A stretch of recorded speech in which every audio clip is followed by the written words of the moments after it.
Jadi di sini kita bakal menjelaskan materi tentang hukum acara perdata yang tentang perkara permohonan volunteer, dalil-dalil permohonan dan juga ada tuntutan permohonan. Perkenalkan, aku itu Nal Surata, NPM 244060174. Halo, nama aku Rizal Fahri, NPM 24206125. Nama aku Awal Nabis, NPM 244060125. Halo, perkenalkan nama saya Rabari Romo Rabi dengan NPM 243060102. Halo, nama saya Nabil Husam dengan NPM 244060111. Halo, aku Dava Adrian, NPM 24406011216. Halo, aku Alisa Amita Nuraini dengan NPM 2420601082. Dan aku Salsabila Nanti dengan NPM 2410601013. Oke, see you ya.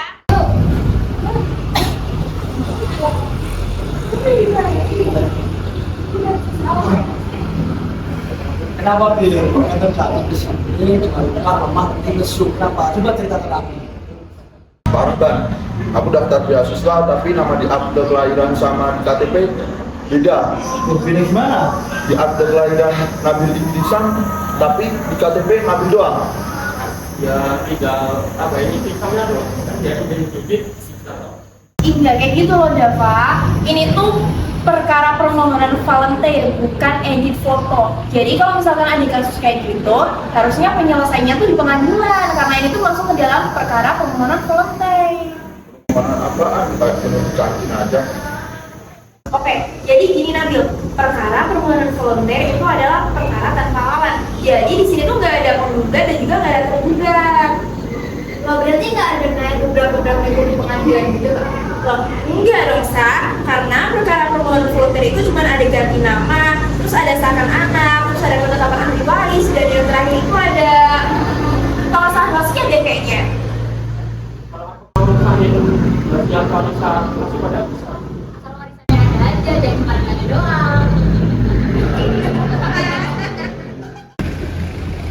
Nah, ini di permohonan itu ternyata harus punya dalil, dan bagian itu yang bikin permohonan kami itu dia nggak masuk akal Bil. Itu apaan sih? Kadang itu ada santunan atau fakta yang kamu masukin ke hakim. Biasanya tuh terdiri dari identitas pemohon, itu identitas kamu. Terus fakta atau alasan hukumnya, kamu kenapa nih mau mengubah nama kamu. Terus yang ketiga, permintaan yang kamu minta buat hakim di pengadilan hakim.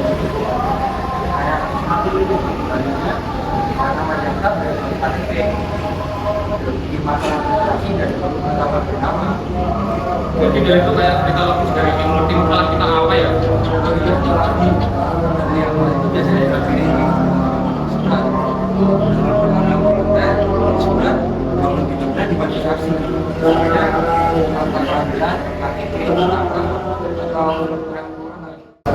Siap benar karena di permohonan itu hakim fokus sama kebenaran profilnya, pada SKP yang sama, hakim memberikan data dan alasannya itu valid dan akurat. Nah bener banget, jadi kalau misalkan dalilnya itu jelas, maka permohonan lebih mudah dikabulin Bil. Terus alurnya gimana? Kan kalau misalnya kan pasti ada alurnya ya. Nah itu kalau kita mengajukan permohonan itu alurnya gimana sih? Kamu tuh tinggal daftar permohonan di pengadilan. Jangan lupa kayak juga kayak pengadilan. Itu tinggal cek jadwal pemeriksaannya. Jangan cek. Selesai deh tanggal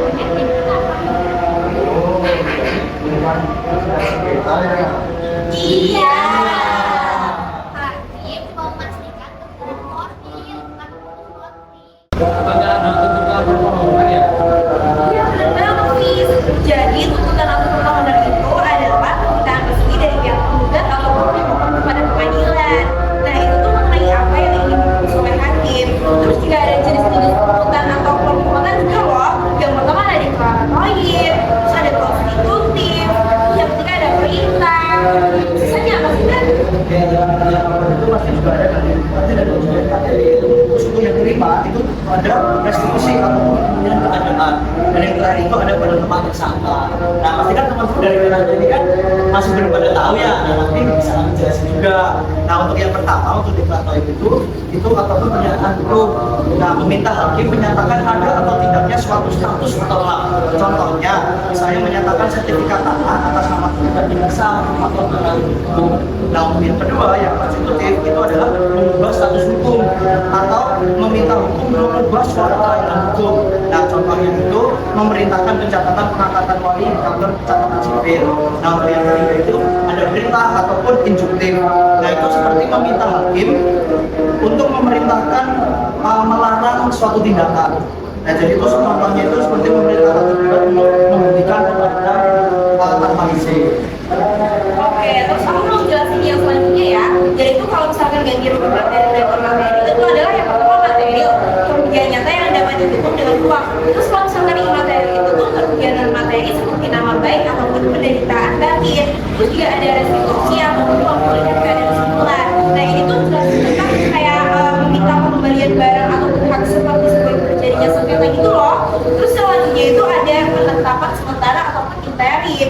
Nah kalau ini tuh permohonan tindakan pengamanan setelah Bill. Oke, jadi apa alasan kamu berpermohonan? Alasan kami mempertanggung saya karena nama saya tidak sesuai dengan apa yang ada di KTP. Jadi supaya data saya seragam. Benar, karena emang dari kecil dia namanya Nabil. Oke, dalil wajib bukti lengkap saksi pendukung permohonan dikabulkan. Nah teman-teman, jadi intinya perkara permohonan volunteer itu adalah perkara tanpa lawan yang ditanggung sama hukum.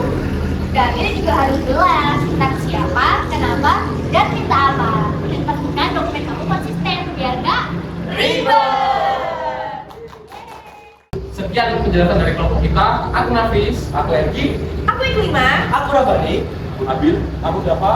aku Alsa, aku apa? Terima kasih.